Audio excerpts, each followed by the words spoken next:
Bill O'Reilly says he's angry with God about a report in the New York Times that he paid Fox News commentator Liz Weil $32 million to keep her mouth shut about sexual harassment. God responded that he's kind of ticked off with Bill O'Reilly, and maybe O'Reilly ought to watch what he says because the guy is 68 years old and nobody lives forever, just saying. O'Reilly then took a swing at God, and the two ended up rolling around on the barroom floor until O'Reilly discovered he wasn't fighting God at all, but just some guy. O'Reilly then went home after offering the guy $32 million to keep his mouth shut. We'll be discussing O'Reilly and whether his sex scandal is different than the Hollywood scandal, and maybe we'll have time to take a look at this Russian investigation that is blowing up in the face of Democrats. Here's a montage of the mainstream media covering that story. Crickets. And also Ricochet's Rob Long, who is the executive producer of Kevin Can Wait. When you talk Hollywood, you know, the first name that comes up is Harvey Weinstein and then Rob Long, pretty much. And he's going to come on to discuss showbiz and his new book, Bigly, the poetry of Donald Trump in verse, make poetry great again. And yes, he is out of his mind. Trigger warning, I'm Andrew Klavan, and this is The Andrew Klavan Show. Hunky-dunky, life is tickety-boo. Birds are winging, also singing hunky-dunky-doo. Ship-shaped, ipsy-topsy, the world is zippity-zing. It's a wonderful day, hurrah, hooray! It makes me want to sing. Oh, hurrah, hooray! Oh, hooray, hurrah! All right, the mailbag is tomorrow. Yeah. Yes, you must be a subscriber to ask a question in the mailbag. Come to the Daily Wire. I have to explain how to do this. You go to the Daily Wire. Mm-hmm.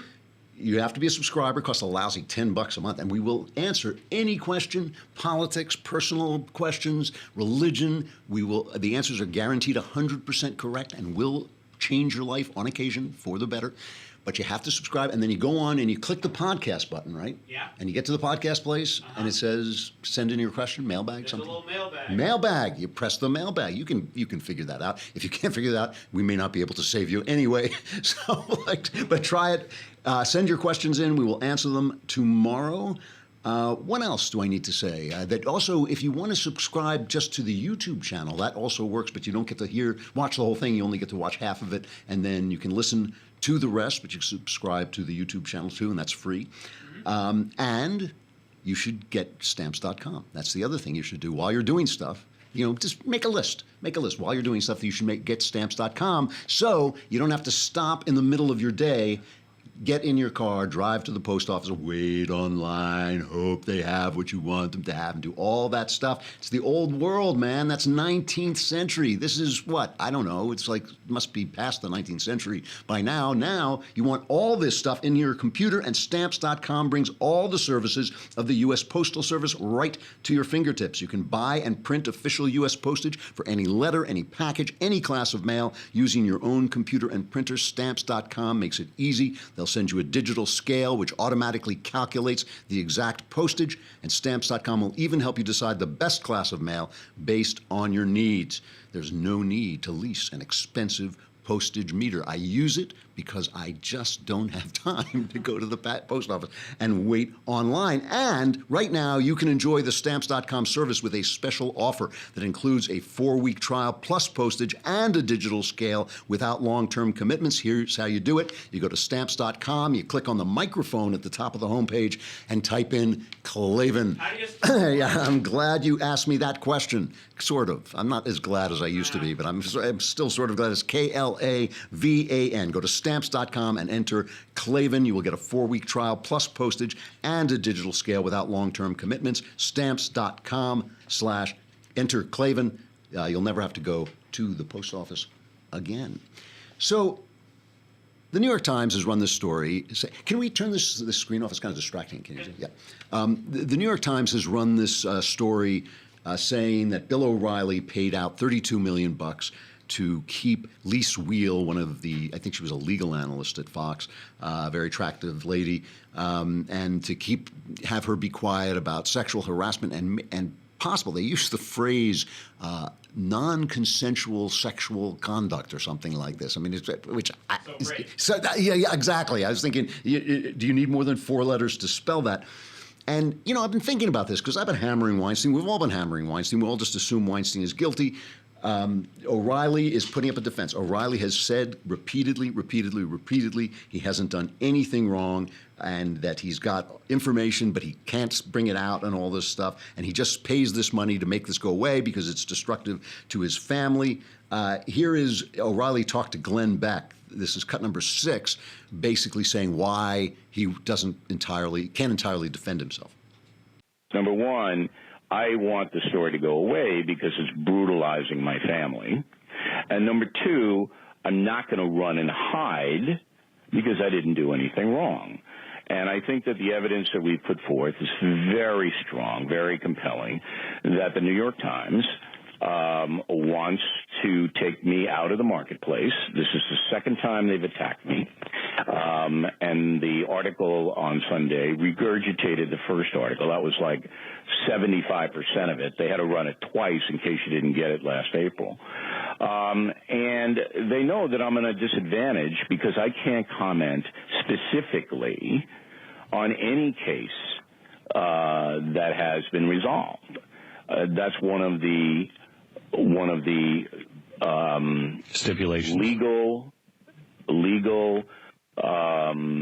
compelling things that when you resolve something, it is always done in a nobody says anything. And you know who knows that best? The New York Times.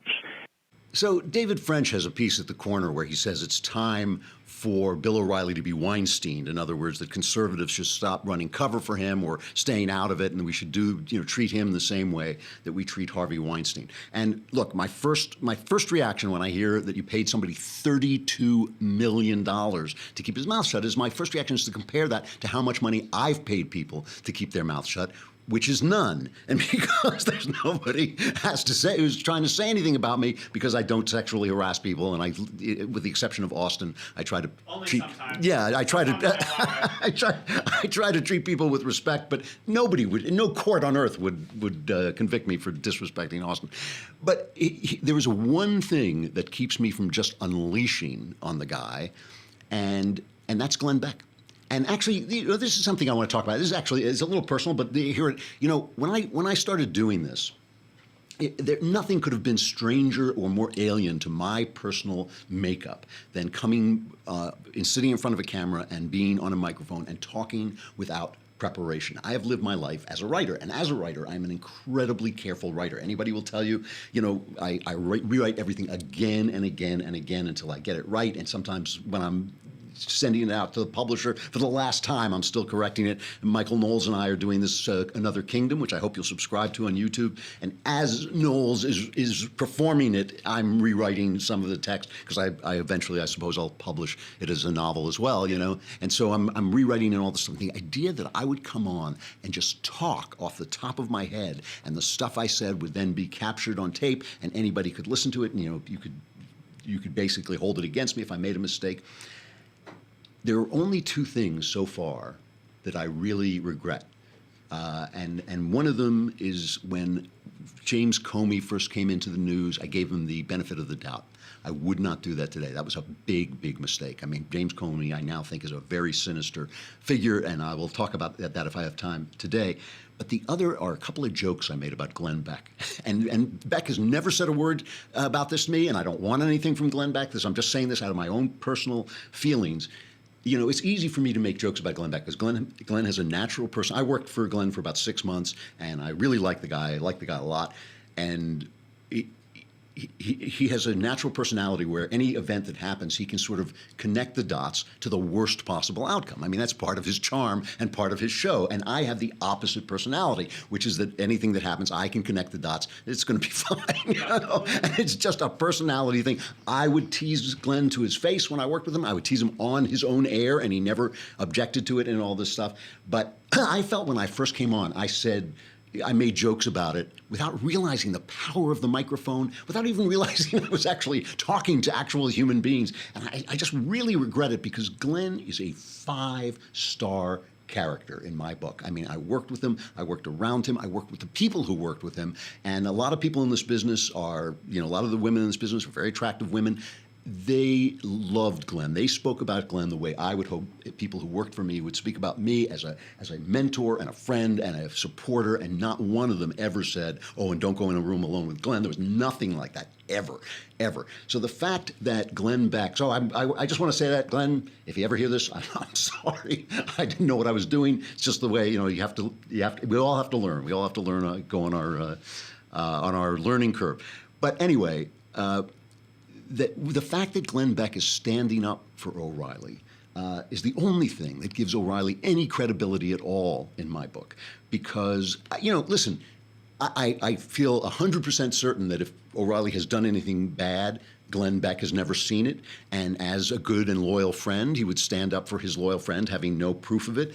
So it's, Glenn is not dispositive proof that O'Reilly is innocent, but it's the only thing that gives me hesitation, because if you've paid, as the New York Times says, up to $45 million in hush money to people, and O'Reilly has not denied this. He just basically is saying, well, I'm a big target and I have to make things go away. Now, he says that Media Matters targeted him. That happened to Glenn, by the way. Media Matters, what Media Matters does, it's a Soros corporation. What's the guy's name? David Brock, who is this left-wing hitman, basically, obviously not a literal hitman, but David Brock runs Media Matters. And what he does is he assigns somebody to, if he feels that you're getting in the way of his guys, Clinton or Obama, he hires people to listen to every single word you say. And then when they catch you saying something, and we all say untoward things, we're making jokes, we're talking off the top of our heads, everybody says stuff. Remember, who was it they got? They got him so fast. Don Imus. He made a joke about a girls' basketball team, and he said something, they're nappy-headed hoes, And that was Don Imus. Imus had been saying stuff like that forever. Is that an offensive thing to say? Yeah, it's transgressive humor. It's out there. It's all this stuff. But what they do then is they build it up, and they get some commentators to commentate on it. They get some op-ed people to write about it. And, even a person who might like Don Imus says, yeah, that was kind of going over the top. And then Imus comes out and apologizes, and when he apologizes, they've got him, because then they start to say, oh, you're guilty, and they chase him down. And they did that to Beck. Like I said, everybody says things that they wish they hadn't said, but they just listen to you and listen to you and listen to you, and then they organize sponsor boycotts. And so that's what O'Reilly is saying happened to him.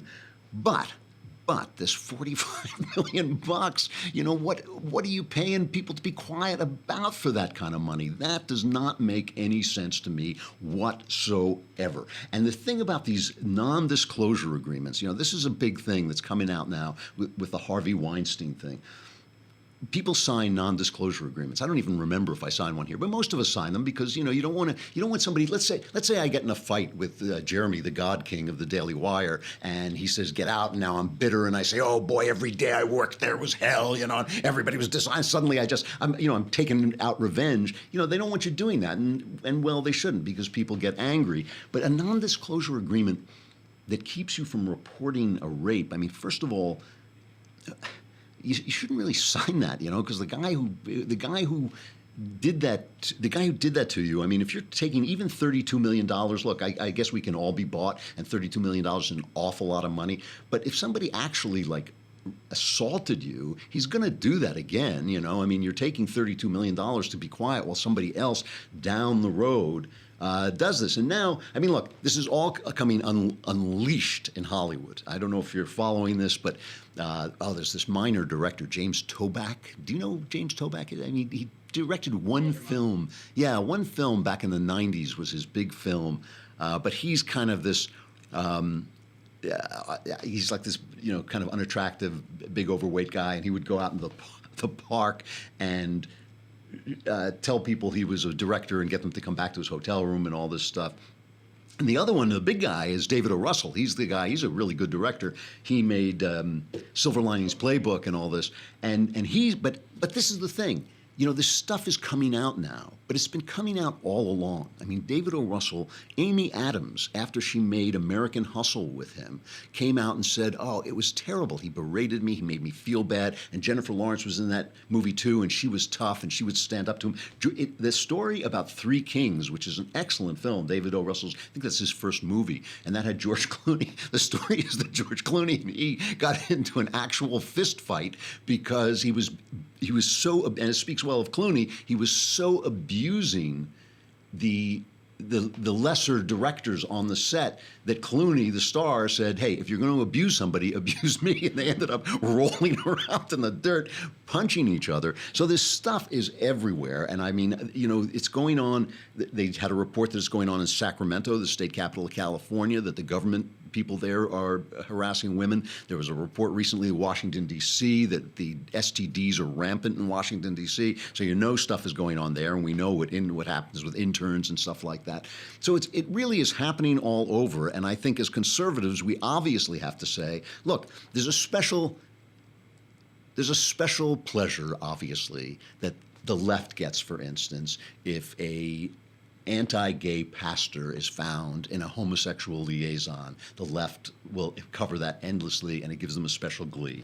And I admit, I am not above this. When I see Harvey Weinstein, this major, major Democrat donor, this guy was covered up, that everybody covered up for, you know, and it just had all the most powerful friends basically paying off, you know, people are kept silent by the fact that he's giving them money. I feel the same kind of thing, a special kind of glee at this. But I think Bill O'Reilly owes it to the people who have listened to him moralize, because that's what O'Reilly is. O'Reilly's not necessarily conservative. He's a populist, and he's a moralizer. And he wagged his finger at us for 20 years on TV, and he said, this is what's right and this is what's wrong. And I think he owes us better than I paid people off to keep them quiet, to protect my poor little children and Media Matters and stuff like that. I think we should know. I think he should release them from their agreements. I think he should let Lise Wheels talk. You know, Megyn Kelly is complaining. O'Reilly said that no one has complained about him, and Megyn Kelly went on her show. She is kind of doing it in private because nobody's watching her show. But she went on her show and said, that's not true. I know it's not true because I complained. And she read part of an email that she had written to Fox News. Here's that. I wrote an email to the co-presidents of Fox News, Bill Shine and Jack Abernathy. An email I have never made public, but am sharing now because I think it speaks volumes about powerful men and the roadblocks one can face in taking them on. I wrote in part, perhaps he didn't realize the kind of message his criticism sends to young women across this country about how men continue to view the issue of speaking out about sexual harassment. Perhaps he didn't realize that his exact attitude of shaming women into shutting the hell up about harassment on grounds that it will disgrace the company is in part how Fox News got into the decade-long Ailes mess to begin with. Perhaps it's his own history of harassment of women, which has, as you both know, resulted in payouts to more than one woman, including recently, that blinded him to the folly of saying anything other than, I am just so sorry for the women of this company, who never should have had to go through that. So the other thing about this is, of course, it always comes down to the women and this sexuality. You know, I always say sexual abuse is a crime for which every man has a motive. You know, we all want what women have. And like, so if you have power, there's a great motive to abuse that power with women. But the thing about these guys, a lot of these guys, is they mistreated everybody. And Harvey Weinstein, really, you know, Matt Damon was on, and Matt Damon was saying, well, let's listen. I have a cut of Matt Damon, whose career was made by Harvey Weinstein. And so he's a young actor. He's coming up. You know, he gets this big break with Good Will Hunting, a Weinstein company. And he talks about what he knew and what he didn't know. You had to spend about 5 minutes with him to know that he was a bully, he was intimidating. That was his legend. That was his whole kind of MO. Like, you know, could you survive a meeting with Harvey? Could you stand up for yourself with Harvey? And the people who worked for him were like, you know, I'm coming here to make good movies. Miramax was the place, really the place that was making great stuff in the 90s. So when people say, like, everybody knew, like, yeah, I knew it was, you know? I mean, he was proud of that, you know what I mean? That's how he carried himself. And I knew he was a womanizer, you know? I wouldn't want to be married to the guy, but, like, I'm not, you know, it's not my business, really. But this level of criminal sexual predation is not something that I ever thought was going on. Absolutely not.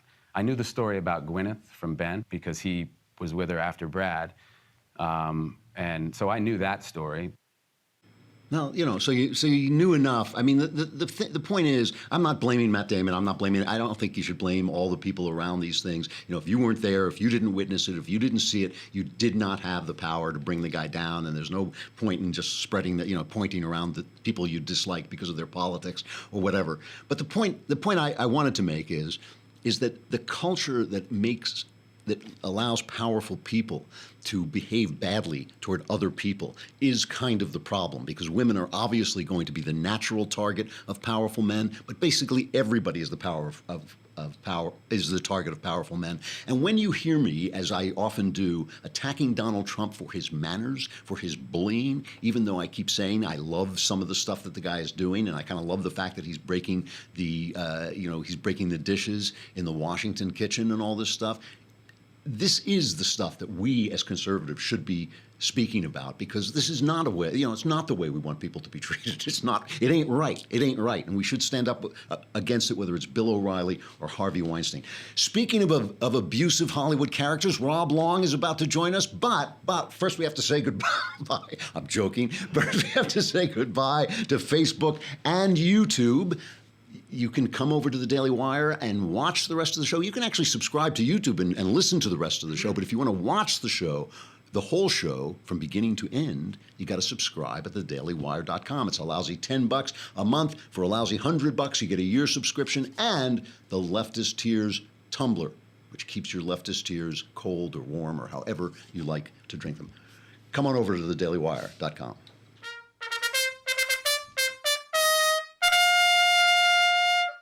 So speaking of Harvey Weinstein, we move right from one abusive Hollywood character to another. Rob, how you doing? What the hell? What's that all about? First of all, what am I, Klavan? Behind the paywall now? First of all, you tell people, by the way, the show's over. But if you want to stick around, they were jumping like rats off a ship anyway. It was. I want to see the data. I want to see your big data, if you don't mind. First, I have to say, not only are you the creator of Ricochet, one of the best moderate right-wing sites, where Another Kingdom is now playing, you are also now, I can't believe this, I can't believe you have an actual job. You are the executive producer of Kevin Can Wait, the Kevin James, it's a hit comedy show, and we'll talk about that. Yeah, as of this morning, we did really well. We were on last night, and we grew something at 10% where we're supposed to be, and next Monday we moved to 8 p.m. Does this mean, this doesn't mean we're on at 9, we'll be at 8. All right, this doesn't mean I have to be nice to you now, does it?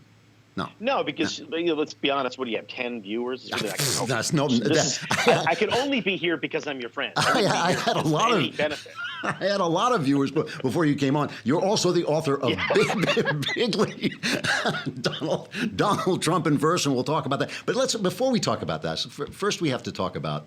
Well, you know what? Since I was talking about Harvey Weinstein, we got to go into this. I mean, you are a Hollywood guy. You have been around here. Yeah. Certainly, you've been around here longer than I have. You were the chief writer on Cheers. You're one of them. One of the head writers on Cheers. This is basically when people complain, this is what Hollywood is like. That's kind of a fair complaint, isn't it? I don't know if it's a fair complaint. I mean, I don't know whether.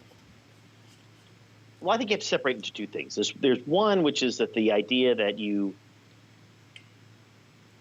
can game the system somehow if you're the Harvey Weinstein. You're a 4 foot tall, 300-pound man, and if you're putting people into movies, I mean, you get to you don't get to, but there's a tendency to push people around. And there's a tendency to use the casting couch, right? That's why we call it the casting couch. It's not new.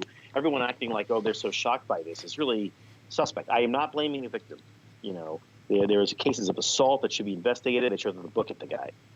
But if you're and notice that all the women are attractive, right? So if you're an attractive young actress and you wanted to part in a movie, and you thought by being nice to Harvey Weinstein you'd get that part, that doesn't make you suspect. That makes you smart. That's actually, attractive people get to go on TV and on screen, right? That's, watch CNN. They don't put unattractive people on there. They took Candy Crowley's show off the air, right? So, that's what it is, right? That's what we want to watch on screen.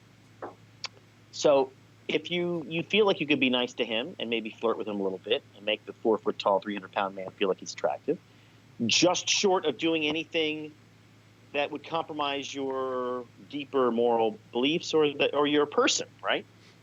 And then Harvey Weinstein said, no, my boundaries are different from yours. My boundaries are farther.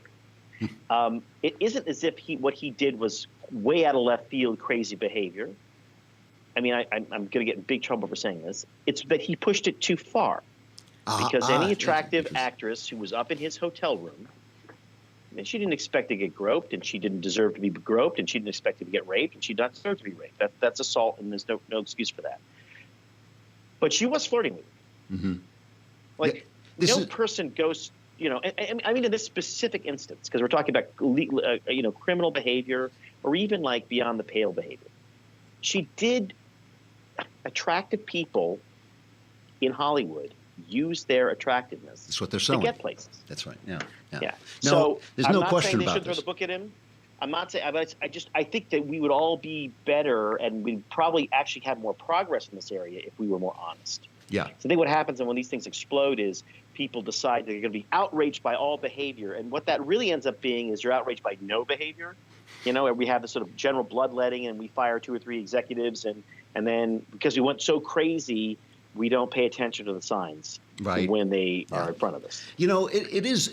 I know you're not blaming the victim, and it is true. I mean, when women come into an audition for parts or be interviewed, they wear low-cut dresses, they lean forward, they touch your knee. There's just no question about this. I mean, at Fox News, I once told Greg Gutfeld that Fox News was like a bizarro high school where the smart, ugly guys get the pretty girls, you know, instead of real high school where the good-looking guys. That's Hollywood, by the way. Yeah, that's true. It's true. And I have been on Fox News programs where I literally could not look down because I was afraid I would be looking down the front of a girl's dress that was cut so low that, you know. We're so high. Yeah, Fox News is great because they have that show Outnumbered. Yeah. Which has, you know, 4 attractive women. So somehow Fox News is the only show, the only network where they can have all women on a show, and it still is vaguely sexist. You know, it's like, still a little bit. But we have to bring up the fact that on Kevin Can Wait, we're talking about guys who have abused women, but you actually killed a woman. I mean, you actually murdered. I mean, you had this poor girl, Erin Hayes, was Kevin James's wife, right? And one day, Leah Remini from his old show comes on, and the audience liked her, so you just killed off this woman. I mean, that's fair, right? Well, first of all, we didn't kill off. She's a character. So the actress is still alive, you're saying? She's still around. Okay. She's a great actress. She's a lot of fun, and she's very, very talented. Okay. Look, but this is a business, right? And it's a business that's very expensive. So it's hundreds of millions of dollars at stake. And you want to give the audience the chemistry that gets them to come back every week. And we didn't have that. And sometimes you don't know you didn't have it. And you have to make a decisive decision. You have to make a decision that you're going to go for some great chemistry. Leah was available. She and Kevin get along. They have a long history on TV. And we felt like this was a way to recapture a little bit of that. You know, they have kind of a Tracy Hepburn thing going. So, you want to recapture that. They're not romantically involved in the new series. It's not King of Queens. It's different. But these 2 people on screen have incredible chemistry. And you'd be crazy not to. I mean, what's weird is that people keep saying you killed her. The character he is a widower. But he wasn't a widower. Died. You know, they did this on Blue Bloods too. They killed off one of the characters. Nobody died. Yeah, it's a good thing to do to refresh a series. Nobody really died in real life. Everyone in real life was paid very handsomely. Well, I feel better about that. And as long as she doesn't turn up, as long as she doesn't turn up in a shallow grave, I'll let you off the hook for this. No. This is television. It's like there's no actual consequences to anything. Oh, good. That's the world I want to live in. Yeah, that's. Yeah, exactly. Because you're a cuck. Exactly. So wait, I'm a cuck. Now you're a cuck. You are a major. You wrote this book Bigly, which I have to admit. I did not write it. I edited it. You edited this book Bigly, where you've taken the speeches and comments of Donald Trump and arranged them as poetry. And I have to tell you, it's genuinely hilarious. I mean, it had me laughing out loud. I will give a poetry reading if you don't mind. Here's Donald. For the first time. High Society by Donald Trump. I have Palm Beach. I have Mar-a-Lago. I deal with society. Society loves me, and I can act differently for different people. I mean, that's profound. That basically takes poetry to a new place. You know, it's funny because you and I probably differ a little bit on Trump. I'm not a fan. Right. But I, in many ways, I'm kind of like you, and I end up cheering a lot and sort of hating myself sometimes for cheering. Yeah. But look, the guy, whatever you think, you love him, you hate him. he's got a singular way of making himself understood, a singular way of communicating. And so I just sort of wrote one speech out. I just laid it down. And the rule was for me, when I laid it out on a page, I would not add any words or subtract any words or rearrange them. So this is just as it came out of Trump's mouth. Right. And there is a kind of a rap star rhythm to it, kind of a call and response kind of rhythm to it, especially in the middle. In the beginning, when he's a little bit tight, and he's kind of trying to stay on target. And at the end, when he suddenly has to remind himself he's got to get back on target, that's not as interesting. But in between, when he's kind of just going cutting loose and just like it's right out of the poetry brain, it gets really interesting. And a lot of it, sometimes it gets really revealing. He is not, people say he lies. Yeah. And that's probably true. Objectively, he has a very loose connection to the facts. But he's not deceitful. It's not as if he knows that he's not telling the truth. He really thinks it's the truth. He really does. So when the poems really do feel like they're right from him. I mean, the one I like the best is the shortest one. I think it's called The Pope, which is the Pope, I hope, is frightened only by God. Now, Klavan, you think about that. No, I know. My eyes filled as you would. That actually is pretty deep. Look, I'm an English major. I got a bachelor's in English literature, and I probably spent several when you add it all up, several weeks of my lifetime writing and thinking about poems that had less resonance and value than that. Than that, absolutely. I think he has reworked the American literary scene. There's no question about it. Yeah. But you have been. I mean, you have been. Like I feel with Trump sort of like a guy who doesn't like Japanese people watching Godzilla. I feel like I'm rooting for the monster, and I know I shouldn't be, but I just kind of like watching CNN go running through the street screaming in Japanese. But you have been consistently critical. Yeah, I don't like him. I don't. But I live in a world. I live in a very much darker world, I think, than you do, and that I don't believe that we are somehow. Or the world is somehow organized so that we are entitled to a good choice. Right. So I was at a bar on Friday night. You'll be surprised here. I was at a bar Friday night, but in Manhattan. You were still in a bar Friday night, yeah. Yeah, exactly. In Manhattan, and I was sitting there waiting for some friends to arrive, and there's a couple people next to me, and they were visitors from Idaho, and they were having fun. They're nice young people having fun, and so the woman there, the young woman there, was like, "Hey, so what do you do?" And I always lied. Say, I'm a financial journalist, because nobody ever asks any questions of a financial journalist. But she's just her journalist, and she wanted to know what I thought of Trump. And I said, I don't like it. And she said, yeah, so Hillary would be better? And I'm like, no, I don't think so. But we're not entitled to a good choice. That's the way I feel too. Yes, no question. But two bad choices is possible. But this did not stop the New Yorker from ripping you apart for Bigley. The liberal media. Yeah. I mean, all those years of rhino squishy currying favor with the left wing did not help me. You tried your best to buy their favor, but I love this. She says, first of all, she accuses you of making your Long's purpose, she says, is to make fun of poetry itself. I mean, poetry itself, Rob, for crying out loud. But then she goes on to say the president... She's right. She's absolutely correct. She says, Bigley is an example... I mean, this is the New Yorker, Rebecca Mead in the New Yorker. Bigley is an example of expedient political normalization dressed up in the honorable clothes of political satire. It is the jocular sanctioning on the part of the right kind of tyrant. You are a jocular sanctioner. Yeah. That was my stage name, by the way. Yeah, her argument seems to me to be that I'm not in making light sport of him the way humorists have been making light sport of all presidents since the beginning of time. Right. The way people who loved and adored Reagan, as I did, would make fun of the fact that he's old and kind of every now and then seem to lose the thread of things, or George W. Bush not really being able to put two or three sentences together, any of that stuff. She seems to think that Trump is beyond that it's not okay to make fun. If you're laughing, the way we always make fun of president. that it must always be driven by some sense of outrage. And also, it doesn't make any sense. I mean, what is this? You're normalizing him. I mean, he's president of the United States. It's normal. I know. That is normal. Yeah. I mean, you may not like it. I'm not crazy about it myself, but it is true. I saw it on TV. He raised the thing and it happened. He's president. He's in the White House. It's true. It is normal. Yep. You may hate it, but what's funny to me is that the people who complain so much that he's, loose with facts and all that stuff are incredibly loose with the language. Yeah. What do you mean? What does normalize mean? It means that we're not always waking up saying, this is outrageous. You can't live in that world. Unless, of course, you're getting paid to by the New Yorker. Yeah. And unless, I think, even more so, you feel that there are zero consequences to your outrage.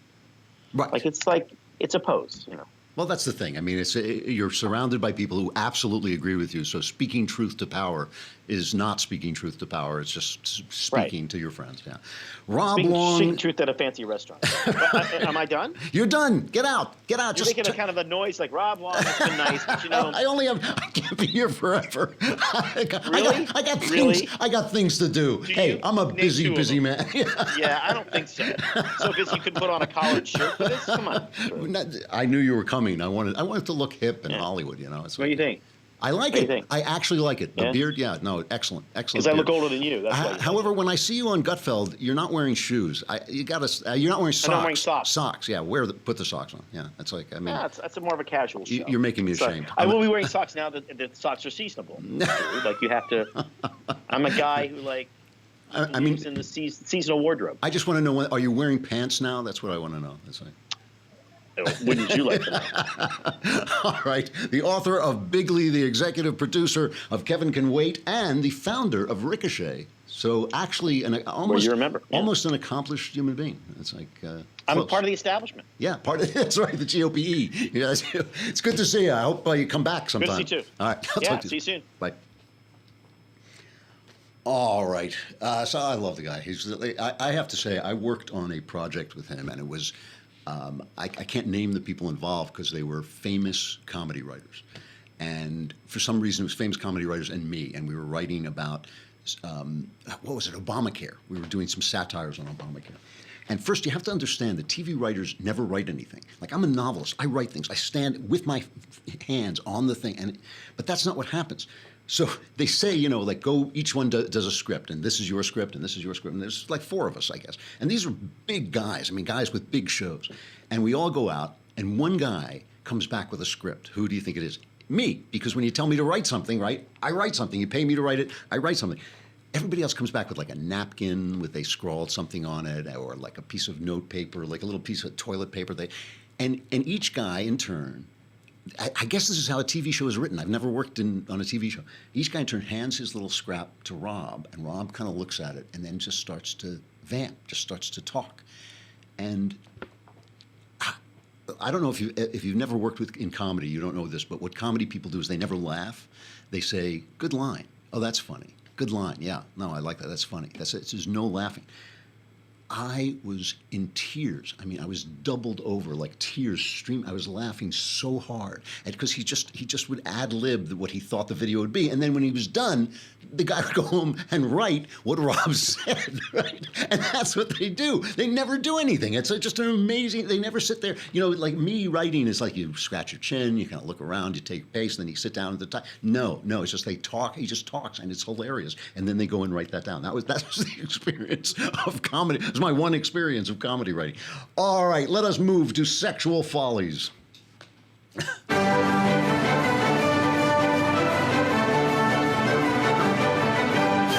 So I keep seeing the girl going across, but other people are seeing me, right? Going, why can't I see me? I think that's funny. Forgot to change it. This place. This is, see, people think I pick on them, but this is, all right. So Stop harassing me. That's right. I'll give you $32 million. Just keep your mouth shut. So, I have to just look up who wrote this thing because I actually put this down here and I forgot to put down who wrote it. But this is a piece. Wait a minute. I will find it. It was in the Week. That's where it was. Okay. I'm going to just see if I can get the author's name because I hate not to give him credit. But in the Week, he wrote an article called "The End of Sex." And here, let me just read a little bit to you, because this is about kind of the stuff we started out talking about, the Harvey Weinstein of it all and the Bill O'Reilly of it all. He says, "I think it is becoming obvious that the progressive dream of a world of casual sex free from both guilt and consequences is in practice a nightmare. It is simply not possible to produce, much less promulgate and insist upon, uniform adherence to a code of sexual ethics that applies to interactions with persons one barely knows, to whom one has no binding obligations, guided only by the barometer that measures the chance of getting your rocks off." It's almost as if we need some kind of institution where people kind of pledge to be together and take care of one another forever, and then, like, you know, if they're children, they take care of the children. And I don't know. Maybe we should invent something like that. He says, "Even the standard of consent, according to which sexual behavior becomes a kind of economic activity governed according to contract law, is not exhaustive enough to account for the infinite variety of situations in which people acting outside ancient constraints might find themselves. Sex becomes a question of interpreting signals, of arithmancy, of rune casting. Inevitable signs are going to be misinterpreted, often willfully, because other people are, frankly speaking, vile." People are vile. He says, "I am not under the illusion that millions of Americans are only one more #MeToo revelation from professing belief that fornication and adultery are immoral and the sexual act is only licit in the context of lifelong marriage. But I do think that we are approaching a point at which people are getting increasingly fed up with sex, wishing for a broader, more inclusive understanding of what it means to be human than someone who, with permission or having given it, wants to interact in a variety of ways with other people's private parts." This is a remarkable thing to see anywhere, and in the week, which is kind of it's supposed to be just all the news and all the commentary, but it really is it tends to be a left wing, it tends to slant left, I think. But it's a remarkable thing to see, because it is what conservatives always say. You know, conservatives say if a thing can't continue, it won't. If somebody says this can't go on, if it can't go on, it won't. This has happened before, and I have pointed, people always think, the left always loves to say the toothpaste can't go back into the tube. That's always what the left says. What they always say is like, well, let's try this, and you try it, and then they say, oh, well, you can't go back. There's no going back. But people do go back. And I know I bring this up a lot because I happen to be fascinated by the Romantic period, the period between the French Revolution, say, and maybe the end of the Napoleonic Wars, maybe a little after that, 1820, 1825. This was when people were revolutionary. They thought, the French Revolution, they thought it was the age of Aquarius. They thought everything is going to go. The church is going to go. Kings are going to go. Sexual morality is going to go. Everything is going to be new. No God, forget about it. It's all going to be fresh, new. It's all going to be scientific. It's all going to be reason. The age of reason has dawned upon us. And of course, it ended up with the terror in France and World War across Europe as Napoleon invaded just about everybody and his Aunt May. In that period of time, there were people thinking things very much like what sexually liberated people think today. And I always point to, certainly Byron was sleeping with everybody on Earth, and Shelley was basically saying marriage is a fool's game. It's, William Blake, the poet William Blake, was saying the same thing. William Blake was funny because William Blake was faithfully and happily married his whole life, but he was always talking about how marriage was an old-fashioned, restrictive thing. And you could see why. You would marry this person. You couldn't get divorced. You were stuck with this person for life, and it was terrible. Shelley just left a trail of absolute destruction sexually in his wake. After that period came the Victorian age. It just ran out. The idea of sexual revolution just ran out. It's not so much the illegitimate children, though the illegitimate children are a plague in black communities and in poor white communities as well. Illegitimate children are a plague because they mean that poverty will go on another generation and one after that and after that. They are basically at risk for terrible behaviors because they haven't got fathers, because they haven't got a mother who's responsible for them. And abortion, believe me, doesn't help because abortion's been legal for years, and in the time since abortion has become legal, illegitimacy has shot up. But that's not it. That is not it. We are more than our physical selves. It's that simple. It is that simple. We are not what they tell us we are. We are not a collection of atoms. We are not a brain that is just flashing messages around, automatically for some reason. We are a spirit capable of engaging with the world in a spiritual way, and ultimately, people figure this out. And you know who figure it out first? The people who figure it out first are the educated, well-to-do people who have two parents who teach them these things and who maybe go to church, and they figure it out. And the problem we have now is that they have figured it out because basically well-to-do, upper-middle-class people don't have children out of wedlock. They get married. They get married when they're ready. They have children when they're ready. They do all those things, but what they don't do is they don't preach it to the poor, because that makes them judgmental, that makes them unhip, that makes them racist, because to say, oh, black people, maybe you should follow bourgeois white people is somehow racist. I don't believe that is racist. I think that is what we're dealing with. And I do think it is amazing that we'll start to hear this. I do believe a new Victorian age is coming with the good and the bad of that. But I do believe that one of those things is going to be people who are going to stop doing what destroys them. Smart people are going to stop doing what destroys them. And one of the things that destroys you is random sex. And it destroys you because it is against your spiritual self.